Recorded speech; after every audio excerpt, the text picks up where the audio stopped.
Good morning, good afternoon, good evening, Blue Marble Riders, wherever you are. Welcome to another Almost a Motorcycle podcast. This is episode 6. If you haven't seen any of the others, please do go back and watch them.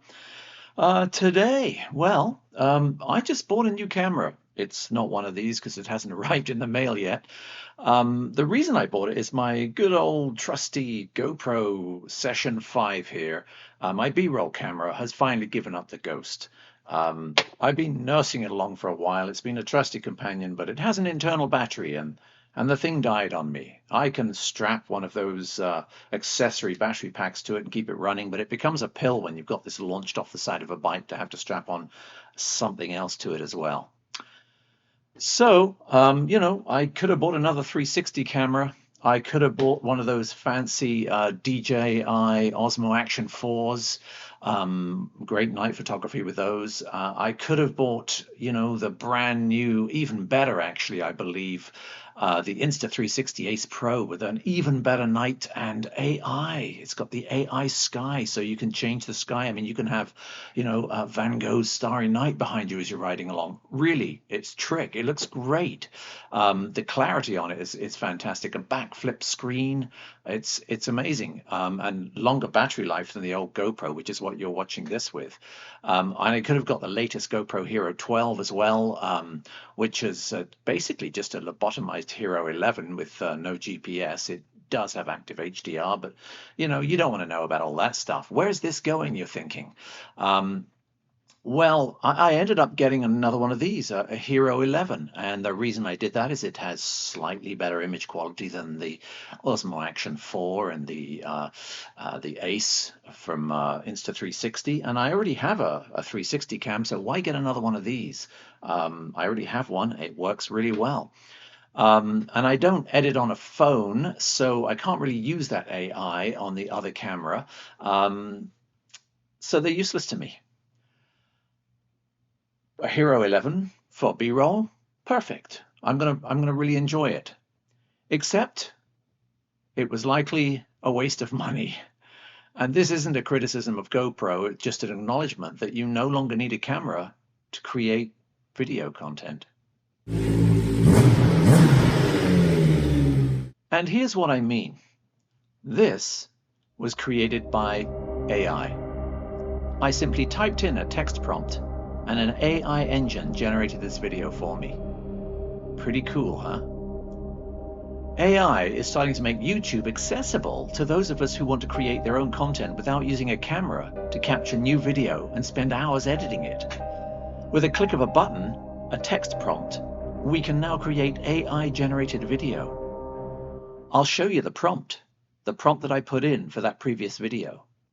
Video generators are coming online, and the quality of their output is rapidly becoming indiscernible from reality. I can have the AI incorporate some of my own previously shot videos as well. I can tell it what scenes I want, whether I want a drone shot, whether I want a static shot, whether I want a B-roll off the side of the highway, whether I want onboard footage. It'll do all of that for me, and right now it'll do it free.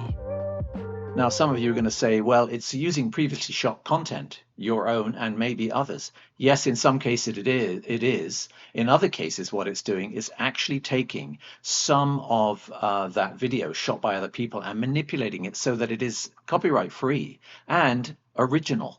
It's just using some of those video images. And it's getting more and more authentic looking. It's pretty amazing. Here are some more examples of AI-generated video from text prompts. Again, pretty amazing. Pretty impressive, huh? It's becoming better every day as well, and is almost indiscernible from reality. Given the progress that it's made in the last year, it may not be too long before it isn't discernible. And I wonder, where does that put me? Where does that put you? Where does that put motorcycle riders? I'm not sure, but I'm guessing we're going to find out soon.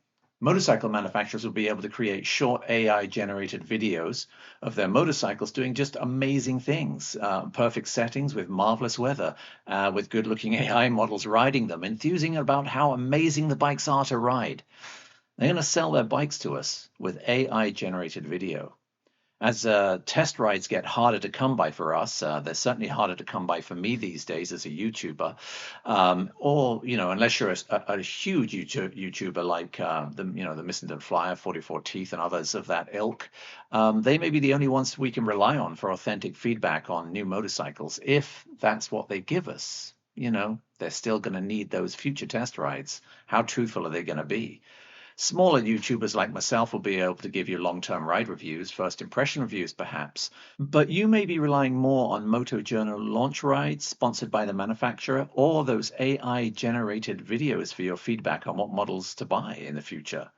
There are some, like myself, who won't buy a motorcycle without riding it. But that has caused me to have to travel hundreds of kilometers to other cities to ride the bikes I want, as one of my local dealers here won't allow me to ride without a purchase agreement and putting a deposit down.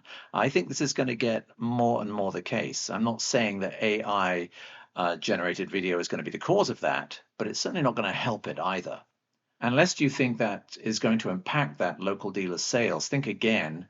Unfortunately, it hasn't stopped this local dealership from becoming one of the biggest dealers on Vancouver Island by sales inventory anyway, and probably size as well.